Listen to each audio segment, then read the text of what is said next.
chapter of history, Maharashtra state book. Second chapter is Europe and India.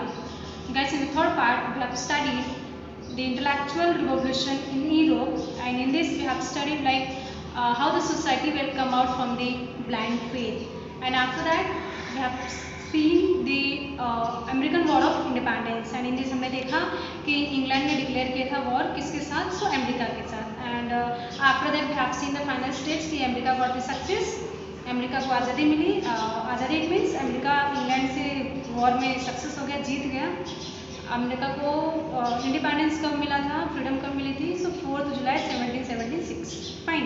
And now we will talk about the France revolution. हम इसकी बात करेंगे तो France revolution की बात करेंगे। सो गाइस यू नो इसके अंदर क्या है, actually has same I am giving the example of the India, किस तरीके से इंडिया ब्रिटेन के साथ थी और किस तरीके से ब्रिटेन ने इंडिया पर रूल किया था, है ना। और जैसे हमने अमेरिका का भी देखा कि किस तरीके से इंग्लैंड जो है 13 कॉलोनीज एस्टेब्लिश किया था, even his tried like to collect the raw materials and all from the America, किस तरीके से किया। इवन हमने यूरोप का भी कुछ देखा कि किस तरीके से वो यूरोप जो है ईच एंड एवरी लाइक जो इंडस्ट्रीज की बात करें तो वो वहाँ पे अमेरिका सॉरी यूरोप में है, but to process the things उनको they required the raw materials and all, तो कहाँ से लेते थे, इंडिया से लेते थे। वापस से प्रोसेस होने के बाद सेल कहाँ पे आके करते थे, सो इंडिया में करते थे। सो ये किस तरीके से रूल होता था यहाँ पे, सो ऐसे ही कुछ यहाँ पे फ्रांस में भी हुआ है, फ्रांस रिवॉल्यूशन, इसमें भी कुछ इसी तरीके से हुआ है। सो यू नो जो लैंड लोग थे, जो जमींदार वगैरह थे, जो like those having the rich money we can say, और जो बहुत ज़्यादा पावरफुल होते थे, जिसके पास बहुत ज़्यादा पैसा होता था, so those member they don't like to और do not like to pay the taxes, है ना। सो ये सारा जो रूल्स था वो किसके लिए था, to pay the taxes on time. ये सिर्फ और सिर्फ स्लेव्स लोगों के लिए था, जो गरीब लोग थे, जो अदर लोग थे, उनके लिए ही ये रूल्स था कि दे have to pay the taxes on time. लेकिन ये जो था वो लैंडलॉर्ड्स, जो ज़मींदार थे, जो बड़े लोग थे, जो हाई क्लास के लोग थे, वो ये पे करना नहीं चाहते थे, they don't like to pay the taxes and all, है ना। जो किंग लोग थे वो पे नहीं करना चाहते थे। So this things they France peoples they don't like this things, like कि हाँ ये किस तरीके से चल रहा है कि rich people they do not have to pay the taxes but the slaves have to pay the taxes, तो ये तो गलत है। सो इसके लिए इन्होंने क्या स्टार्ट किया यहाँ पे, they would like to bring the republic, इनको रिपब्लिक लेके आना था अपने कंट्री में। जस्ट लाइक ऐसे हमारे कंट्री में रिपब्लिक है, रिपब्लिक इट मीन्स जो गवर्नमेंट होती है वो इलेक्टेड होता है, हम उसको वोट करते हैं, इलेक्ट करते हैं, फिर वो पार्लियामेंट में जाता है और फिर वहाँ से वोट होने के बाद वो सिलेक्ट होते हैं और फिर कुछ बनते हैं, fine. So has the same way इनको भी रिपब्लिक करना। So they will try like to make the country free from the king's rule और उसको रिपब्लिक करे। So they will try, see the lines given on the board, look on the board guys. The first point, in 1789 AD, the people of France revolted against the uncontrolled and unjust monarchy and feudalism and established a republic. Guys, see your snippet, it's begin with the 1789.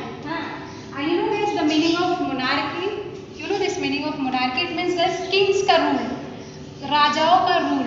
सो यहाँ पे पहले राजा का, जैसे Europe में भी कुछ अलग अलग प्लेस पे राजा का रूल था, सो हाजीसेम में ये फ्रांस में भी था, राजा का रूल था। सो वहाँ पर रिपब्लिक नहीं थी, बट जो टैक्सेस वगैरह था वो पे करना, जैसे मैंने आपको बताया लाइक कि जो लैंड लॉर्ड्स वगैरह थे और जो किंग्स लोग थे, they will don't like to pay the taxes and all this rules, just this terms were given just for the slaves people, just for the weaker section. So ये चीज़ें इनको ठीक नहीं लग रहा था। सो इसके लिए इन्होंने क्या किया, उस पर कुछ काम करने की कोशिश किया। And they okay unjust monarchy and feudalism and establish a republic, और फिर उन्होंने क्या किया, उस चीज़ों को हटाने के लिए उस पर उन्होंने वर्क किया, they work hard to bring the republic country, और उन्होंने फाइनली जो है रिपब्लिक कंट्री बना दिया। अब रिपब्लिक कंट्री मतलब इलेक्टेड पर्सन मतलब वहाँ की जो गवर्नमेंट है उसको इलेक्ट किया गया, common people. So we are the common people ना, we having the right to give the vote and elect the person, so हमारे पास राइट है। सो ऐसे वहाँ पे भी बनाया गया।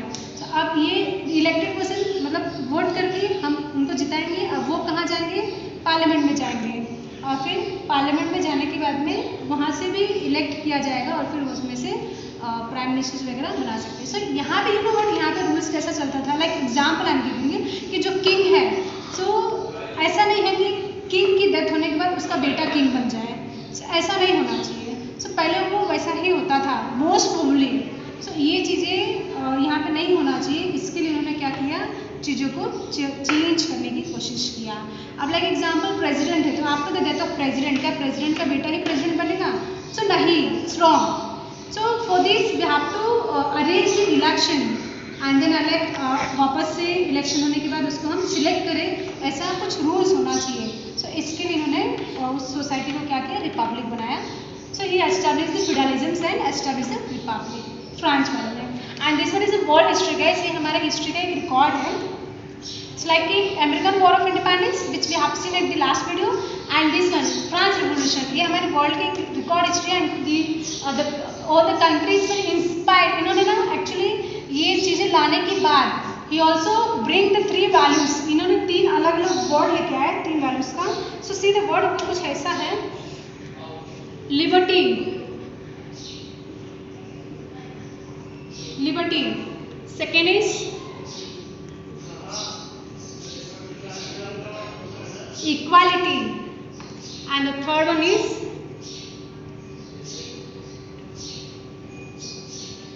fraternity. Liberty, equality, and the fraternity. Fine. So you know guys what the meaning of liberty? इसका मतलब क्या है? So liberty it means guys freedom, हम बोल सकते हैं। So ये फ्री किया, it's like यहाँ पे राजाओं का रूल नहीं होना चाहिए, हम सब like we also want the equal right, हम सबको इक्वल राइट चाहिए, हमारा हक चाहिए। सो इसके लिए इन्होंने वो काम जो है, वो वॉर जो है यहाँ पे लेकर आए, उनसे वॉर किया, उनसे झगड़ा किया, उनके जो रूल था तो उनको हटाने की कोशिश किया।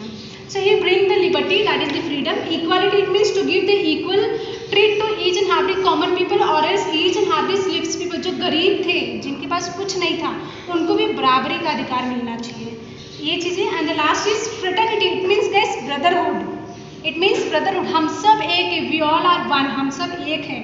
सो ये चीज़ें इन्होंने ले कैसे गैस दिस 3 वर्ड ना, liberty, equality and fraternity, this words is given in your constitution, हम कॉन्स्टिट्यूशन पढ़ते हैं। सो उसके अंदर और at the beginning of the text book के स्टार्टिंग में जो पेज है, फर्स्ट सेकेंड पेज, वहाँ पे कॉन्स्टिट्यूशन दिया है और कॉन्स्टिट्यूशन में ये वर्ड यूज किया है, इक्वालिटी ऑफ स्टेटस और इस लिबर्टी, या फिर लास्ट जो है फ्रेटर्निटी। आपको कुछ ऐसी लाइन दी होगी, सी it's given in your text book constitution, see the line liberty of thought. So India, ये वर्ड जो था, मेनी ऑफ द कंट्रीज, अगर मैं बात करूँ कंट्री का नहीं सिर्फ वर्ल्ड का, वर्ल्ड, तो मेनी ऑफ द कंट्रीज में इंस्पायर्ड ऑफ दिस, बहुत सारे कंट्री ने इस चीज़ों से इंस्पायर्ड हुआ एंड दे विल कॉपीड और they will taken from this word, they will taken from the France, even the England way done the same thing, sorry हाँ, इंडिया भी done the same thing, India ने भी inspire होके ये जो word है वो किससे लिया, सो फ्रांस से लिया। See the words given here, liberty, जो मैंने यहाँ पे बताया, it means freedom. So liberty of thought, हमारे जो विचार है उसमें हमें फ्रीडम मिलना चाहिए, हम किसी के दबाव में आकर हम विचार करें तो वो गलत है। Fine, liberty of thought, expression, belief. Next क्या था, equality. So see here equality of status and of opportunity and to promote among them of now, ये जो है इक्वालिटी लाने के बाद और ये वर्क करने के बाद every members were got the equal right, सबको ट्रीट इक्वल अधिकार मिलना स्टार्ट हुआ। And the last one is fraternity, see it's given fraternity, it means brotherhood, हम सब एक हैं। So fraternity assuring the dignity of the individual and the unity and integrity of the nations. Fine, so ये आपके constitution में है और ये वर्ड कहाँ से लिया था, सो फ्रांस से लिया था। Fine, okay, so till here we have seen the France revolution, यहाँ तक हमने फ्रांस रिवॉल्यूशन देखा कि फ्रांस इसमें ये अगर रिवोल्टेड हुआ, यहाँ पे अगर कुछ हुआ तो क्यों हुआ, what was the reason behind. So यहाँ पे भी सेम था, किंग का रूल चल रहा था जो कि हटाना था। इवन हटाना क्यों था, because the Kings they having the power, और पावर होने की वजह से दे were not allowing to pay the taxes, जो बड़े लोग थे उनको टैक्स पे नहीं करने देते, और इस दे वो जिनके पास पावर था those people also not able to pay the tax. अब इसके लिए जब नहीं वो पे कर रहे हैं टैक्स या पे करना नहीं चाहते हैं, सो ये गलत है। और ये जो ट्रीट है पे करना है वो सिर्फ स्लेव्स लोगों के लिए था, सिर्फ गरीब लोगों के लिए था, सो वो गलत था। Fine, okay, so after this now the next subtopic we having is industrial revolution. Industrial revolution, now guys industrial से रिलेटेड मैंने आपको एक एग्जांपल दिया था इंट्रोडक्शन पार्ट में, लाइक कि यूरोप से रिलेटेड कि किस तरीके से European people were taking the raw material from the India और वो वहाँ पे प्रोसेस करने के बाद फिर से यहाँ पे आते हैं। सो how the India way got the impact because of the Europeans, है ना, ये हमने देखा था। फाइन, सो अभी ये यहाँ पे सब टॉपिक है अपने पास industrial revolution. So it means you know what we have seen the medieval age from 13th century to the 16th century, हमने medieval age देखा था। Even at the beginning of this chapter also we have seen the a period of renaissance, so the age of renaissance हमने देखा वहाँ पे कि किस तरीके से चेंज करने की कोशिश की सोसाइटी में। So as the same we having the new subtopic that is industrial revolution। अब यहाँ पे कैसा है कि during the time of 18th century, मतलब 17 से मॉडर्न आता है, सो 18th सेंचुरी की बात हो रही है यहाँ पे। So new new technologies develop होता है। पहले हमारे पास टेक्नोलॉजीज नहीं थे, रैर था, सब किस तरीके से how the people were working, और now we having the enough technology, so now हम कैसे वर्क करते हैं, so we having the differences. So यहाँ पे जो है टेक्नोलॉजी डेवलप ज़्यादा हुआ है। सो टेक्नोलॉजी पहले हमारे पास छोटे मोटे इंडस्ट्रीज होते थे, अब छोटे मोटे इंडस्ट्रीज होते थे तो उतने में ही काम होता था, but now we having the bigger industries. अब बिगर इंडस्ट्रीज से तो हमारे पास we having the n number of और मोर एम्प्लॉयज़ वी हैविंग, या फिर बोल सकते हैं बहुत ज़्यादा नंबर में हमारे पास अब काम करने वाले लोग हैं, वर्क करने वाले लोग हैं। फाइन, सो जितना टेक्नोलॉजी डेवलप हुआ उतने यहाँ पे क्या हुए, इंडस्ट्रियल डेवलप हुआ है और पीपल वर्क कर रहे हैं, इकोनॉमी इंक्रीज हो रहा है। Fine, so see your line having few points है यहाँ पे बोर्ड पे, so you please look on the board guys. The year it's given the first point, that is the period of 18th century. So just now I told you कि हमने जो early as देखा था, it means like जो medal का देखा था 13 to 16th century का, वहाँ पे किस तरीके से था, सब टॉपिक देखा age of renaissance. So how the people were got the changes, किस तरीके से उन्होंने मॉडिफाई करने की कोशिश किया अपने सोसाइटी को, एंड आफ्टर दैट मॉडर्न में आने के बाद किस तरीके से चेंज हो रहा है। फाइन, सो हियर अगर मैं बात करूँ later the period of 18th century, so there were many technologies industries in innovations in Europe. ये बात किसकी हो रही है, सो यूरोप की हो रही है। फाइन, सो वहाँ पे बहुत सारे इंडस्ट्रीज जो थे वो इनोवेट हुए थे। Fine, and there was the production with the help of the machines running on steams. Okay, actually guys you know अगर पहले की बात हो रही है तो ये तो नाउ 18th सेंचुरी है, आफ्टर दैट हम स्लोली टेक्नोलॉजी जो डेवलप हुआ था, बट पहले की जो बात है सो टेक्नोलॉजी बहुत ज़्यादा नहीं था। सो वो स्टीम मतलब पता है आपको क्या होता है, वो हीट करके पानी को गर्म करके फिर वो काम करना, वर्क करना, वो रन करना है मशीन्स वगैरह, सो वो वैसे काम करते थे।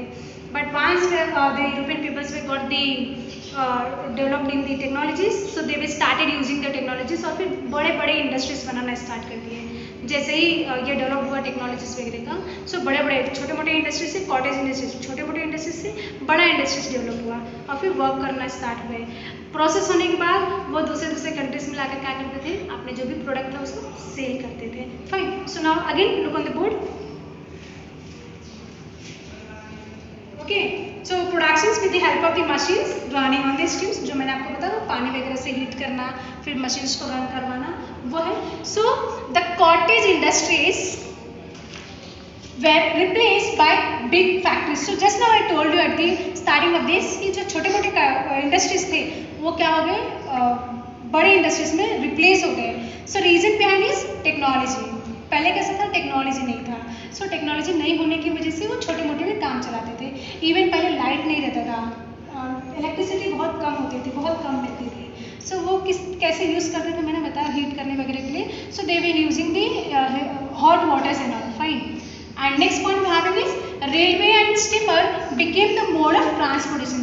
See guys, at the same point I am giving you again the example regarding the same, like कि हमारे इंडिया में भी कुछ ऐसे था। See ब्रिटिशर्स ने क्या थिंकिंग किया, उनकी इंटेंशन क्या थी, लाइक कि हम रेलवे लेकर आएंगे और फिर अपनी जो गुड्स वगैरह है वो क्या करेंगे, यहाँ से ज़्यादा सप्लाई करेंगे। सो ये अपनी कंट्री की इम्प्रूवमेंट के लिए नहीं लाए थे गाइस, ये जो बेनिफिट था वो सिर्फ और सिर्फ किसका था, तो ब्रिटिशर्स का था। उनकी intention they have the intention like just to collect the raw materials from the country, यहाँ से कलेक्ट करना था रॉ मटेरियल, यही उनकी सोच थी और कुछ नहीं था कि वो हमारे कंट्री को डेवलप करने के लिए उन्होंने ट्रेन्स वगैरह लेकर आए, ऐसा नहीं था। फाइन, वो अपने बेनिफिट के लिए उन्होंने ट्रेन लेकर आए। See guys, I am again regarding this, फिर से दूसरा वाला एग्जांपल दे रही हूँ कि लाइक एक बुक लिखना है, जस्ट इमेजिन एक पूरी होल बुक लिखना है जो कि 200 पेजेस की है। सो एटलीस्ट अगर मैं हाथ से लिखूंगी so it's take more than 1 or 2 days, am I right. अब वही चीज़ें मैं मशीन से लिख रही हूँ, मशीन से सिर्फ टाइप करना है।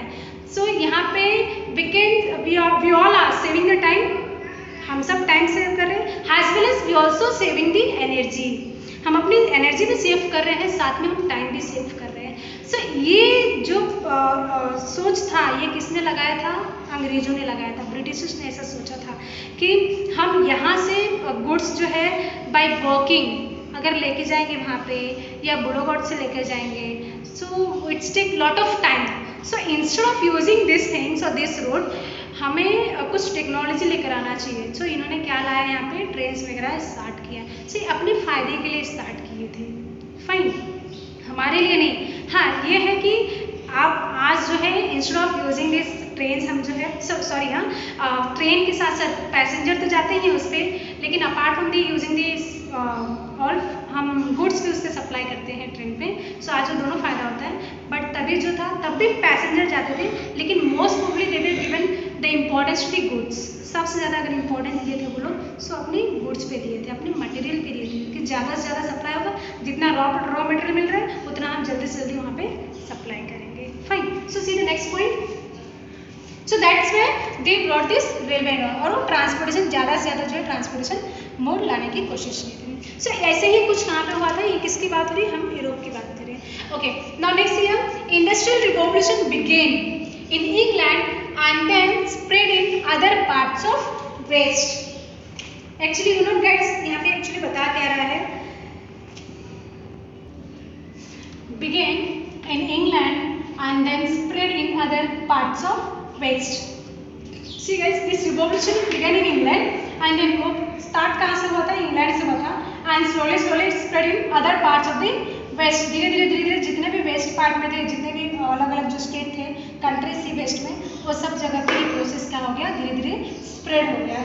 फाइन, सीरीज पहले कैसा था, हैंडलूम प्रोसेस चलता था। हैंडलूम आपने नाम तो सुना होगा, हैंडलूम मतलब हाथों से बनाया हुआ चीज़ें।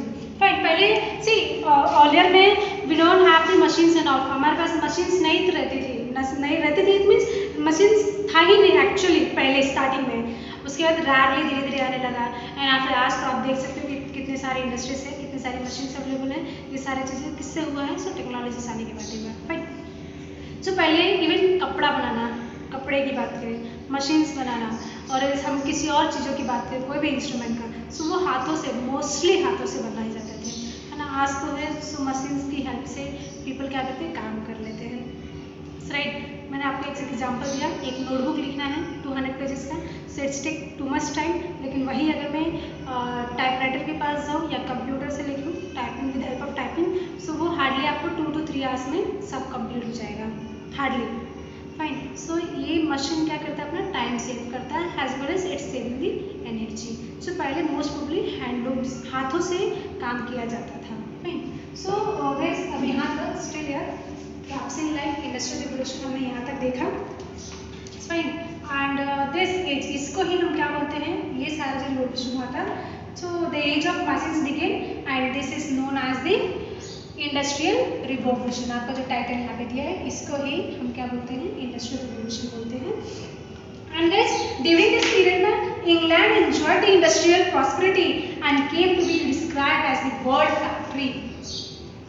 ये इस पीरियड में ये सारा चीज़ें जो हो रहा था इंडस्ट्रियल, जैसे कॉटेज से बड़ा इंडस्ट्रीज बनना स्टार्ट हुआ, तो ये जो प्रोसेस हो रहा था उसमें इंग्लैंड बहुत इंजॉय कर रही थी, और एक ऐसा सिचुएशन आया जब ये इंग्लैंड यहाँ पे वर्ल्ड फेमस हो गई थी फैक्ट्री में, राइट। और फिर वो धीरे धीरे क्या हो गया, प्रोसेस होने के बाद दूसरे कंट्री में क्या करने लगा, सो यहाँ से वहाँ सप्लाई करना स्टार्ट हुआ। फाइन, अब ये चीज़ें से गई, ये हुआ तो ठीक है, that is the good things, लेकिन ये यहाँ पे यूरोपियन का प्रोसेस ऐसा था कि वो जो फैक्ट्रीज थी खुद का, मतलब वहाँ पे जो फैक्ट्री डाला था वहाँ से, लेकिन रॉ मटेरियल जो था वो दूसरे कंट्री से यहाँ वहाँ से लेके वो वहाँ पे बनाना, आफ्टर प्रोसेसिंग वो लेके जाके फिर से वहाँ पे सेल करना। सो गाइस ऐसे ही कुछ चीज़ें थी, अपने टॉपिक ही वही Europe and India. So because of this हमारे इंडिया ने भी जो है वो इम्पैक्ट इंडिया को गिरा था, किसकी वजह से? यूरोप की वजह से। Fine, so till here we have completed the second subtopic, that is industrial revolution, and the last subtopic we having is rise of capitalism. So please look on the board guys, rise of capitalism. See here capitalism, see here actually आपने नाम सुना होगा public and private, नाम आपने सुना होगा public and private. So you know guys the meaning of public and private, आपने public का भी नाम सुना होगा, प्राइवेट का नाम सुना होगा। इट मीन्स गवर्नमेंट, और ये प्राइवेट मतलब प्राइवेट। फाइन, जो मतलब खुद का बिजनेस स्टार्ट करते थे।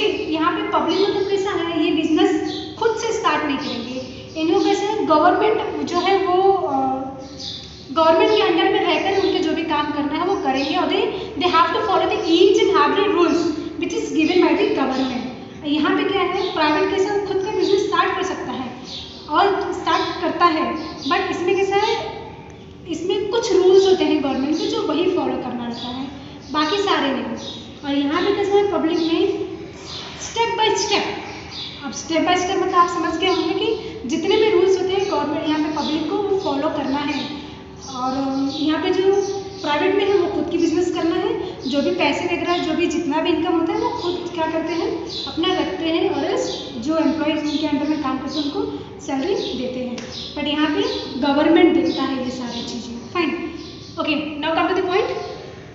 सो with this, with the discovery of new sea routes, began a new era of trade between Europe and Asia. So, guys, at the third part, we have already seen regarding how the member will discover the new path or new routes. किस तरीके से जो sellers लोग थे वो नया root search करने की कोशिश किया था। So we have hear the name Bartolomeu Dias, Christopher Columbus और वास्को ड गामा। हमने नाम सुना कि किस तरीके से उन्होंने सर्च करने की कोशिश किया और रीजन बिहाइंड क्यों सर्च किया। So because of the blocking the routes, और वो ब्लॉक किसने किया था, तुर्क वाले लोगों ने किया था। बिकॉज उन्होंने क्या किया था, they will capture the Istanbul, और कैप्चर करने के बाद जो रूट था उसको ब्लॉक कर दिया। अब ब्लॉक करना मतलब वहाँ पे जो हमारा ट्रेडिंग था वो रुक गया था। फाइन, और उनको पता था, जो यूरोपियन थे, जो आसपास के लोग थे, दे नोज वेल कि यहाँ पे जो ईस्टर्न में है वहाँ पे रॉ मटेरियल्स ज़्यादा है, दे हैविंग द स्पाइसेस मोर, वहाँ पे वेल्थ ज़्यादा है, तो इसके लिए उनको रास्ता सर्च करना था। And also they having the support of government, जो रूट सर्च करने आए थे उनको गवर्नमेंट का सपोर्ट था। फाइन, ओके, सो ये यहाँ पे फर्स्ट पॉइंट क्या दिया, with the help of this discovery new sea routes began a new era of trade between the Europe and Asia. So हमने देखा किस तरीके से कि जो बार्टोलोमेओ डायस थे वो उन्होंने किस तरीके से सर्च किया, लेकिन वो पहुँचे कहाँ पे थे, सो अफ्रीकन कॉन्टिनेंट में पहुँच गए थे। Have the same Christopher Columbus were tried well, लेकिन उनको पता था कि हमारा जो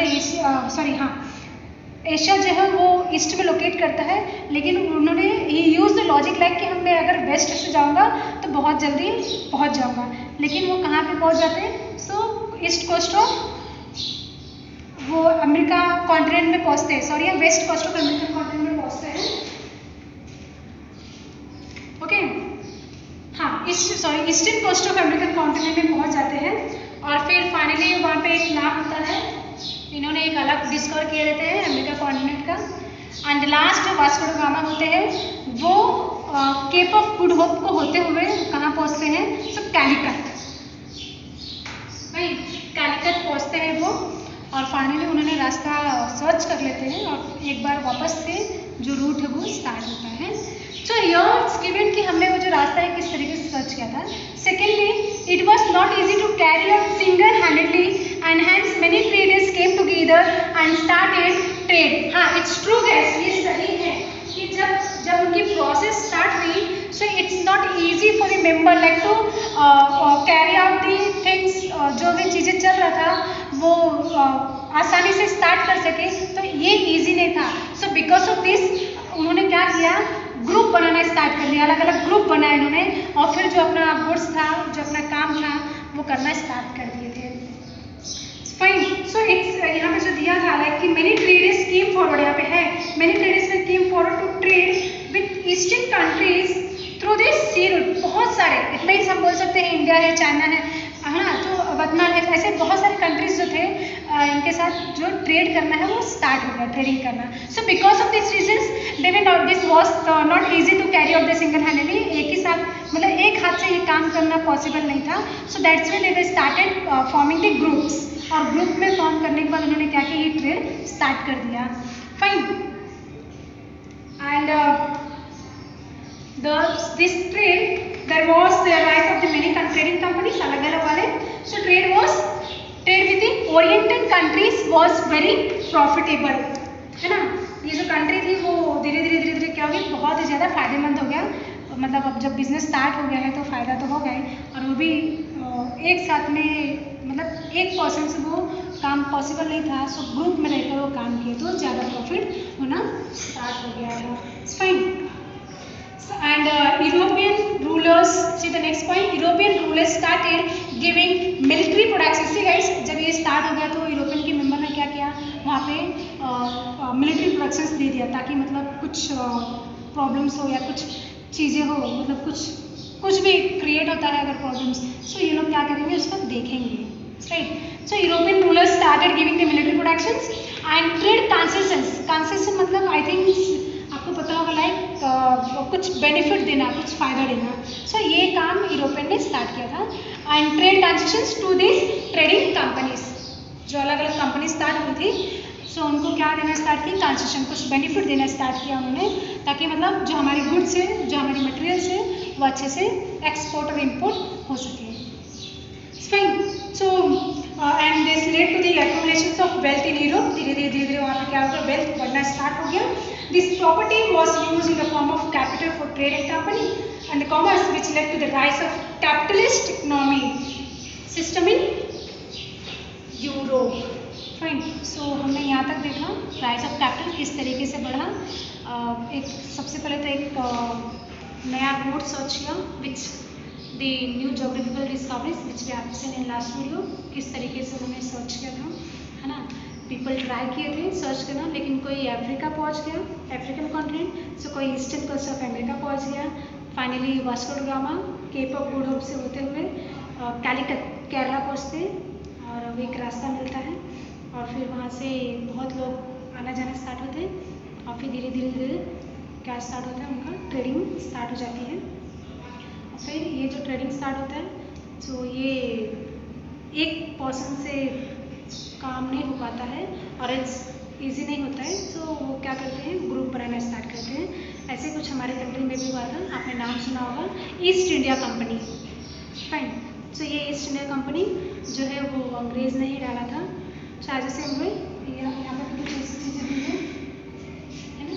सो यहाँ पर नाम दिया है trade with the oriental country, और ये बहुत ही ज़्यादा फायदेमंद था, बहुत ही ज़्यादा फायदा था। और यहाँ पे प्रोसेस होने के बाद वो सेम यहाँ से वहाँ गुड्स को सप्लाई करना। सो ये क्या था, यूरोपियन का काम था। और ये प्रोडक्ट ज़्यादा कंपनीज ज़्यादा होने की वजह से, और इंडस्ट्रीज में डेवलप होने की वजह से, और राइज ऑफ कैपिटल की वजह से इन्होंने क्या स्टार्ट किया, मिलिट्री प्रोडक्शन दे दिया, military productions, and also started giving the concession to the trading company. Fine, okay, so till here we have seen the new sub topic. The first one is France Revolution, second is Industrial Revolution, yes, and the third is rise of capitalism. So till here we have completed this subtopic. Now the last part is of your homework. So you will please take out your notebook to copy down the homework, guys. Come on, start now, guys. Your homework.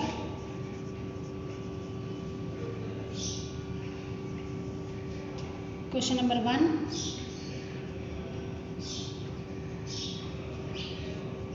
Explain the concept of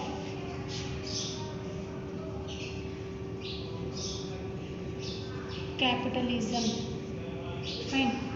So ये आपका question है, explain the concept of capitalisms. Guess it's already given the board पे दिया है, आप ये board से लिख सकते हो। और एल्स दिस सब topic is given in your text book, page number 7। आप बोर्ड पे लिखा हुआ भी कॉपी कर सकते हो या फिर आप अपने टेक्स्ट बुक से पेज नंबर 7 पे दिया है the concept of capitalisms, you can copy from your textbook also. Okay, after completing your homework, please guys send it in the group on Friday. If you having a doubt regarding the same, so you can ask me. Okay, thank you so much.